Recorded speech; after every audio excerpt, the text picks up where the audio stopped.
श्री ऋषिकेश्वर महादेव मंदिर आदित्य तीर्थ साक्षात आदित्य माताने तप केलेली भूमी आहे. तपोभूमी आदित्य माताची. आदित्य माता कोटी कोटी धन्यवाद.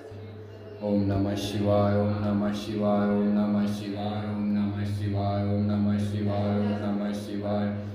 ओम नमः शिवाय. ओम नमः शिवाय. ओम नमः शिवाय. ओम नमः शिवाय. ओम नमः शिवाय. ओम नमः शिवाय. ओम नमः शिवाय. असं हे मंदिर आहे. आदित्य तीर्थ इथं आश्रम आहे. मधुकामिनी वटवृक्ष आहे. हे वृक्ष आहे हे स्वर्गातून आलेलं वटवृक्ष आहे. हे एक वटवृक्ष पारिजातचं. 3 वटवृक्ष आहेत. हे पारिजात वटवृक्ष, हे मधुकामिनी वटवृक्ष, हे 2 आणि अपराजिता वटवृक्ष आहे. हे फुलांची झाडं आहेत. ही फुलांची झाडं डायरेक्ट स्वर्गातून आलेली आहेत आणि खूप सुंदर फुलं असतात त्याची आणि रात्रीला खूप सुगंध देतात. हे वृक्ष खूप पवित्र वृक्ष, फुलांचे वृक्ष मानले जाते त्याला. या आदित्य तीर्थ ठिकाणी वटवृक्ष आहेत. भरपूर ठिकाणी असतात. हे नर्मदेचं तट या साईडला. आता इथून इकडे पुढच्या साईडला इथून आता पुढच्या साईडला पुढचा संगम येतोय. चिडी संगमच्या दिशेने आता मी पुढे निघतोय.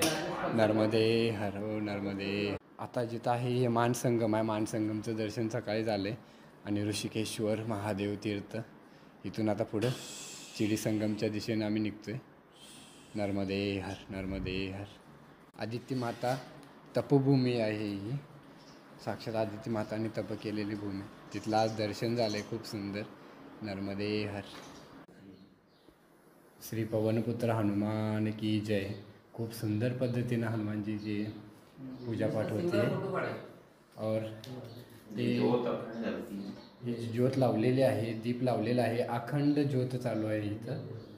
अखंड कधीही खंडित होत नाही. अखंड ज्योत चालू आहे. श्रीराम मंदिर खूप सुंदर. नर्मदे हर. जय श्रीराम. जय श्रीराम. शिवाय हर हर महादेव. नर्मदे हर. यहाँ पे जो महाराज जी रहते हैं उन्होंने ये सारे पेड़ लगाया है और बहुत ही अच्छे से इधर परिक्रमावासी की सेवा करते ही है.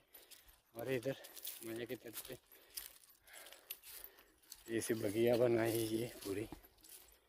और इधर से आप आगे चिड़ी संगम की ओर बढ़ रहे हैं. अभी रास्ता है मैया के किनारे ओर जाने के लिए. देखिए पगडंडी. नर्मदे हर.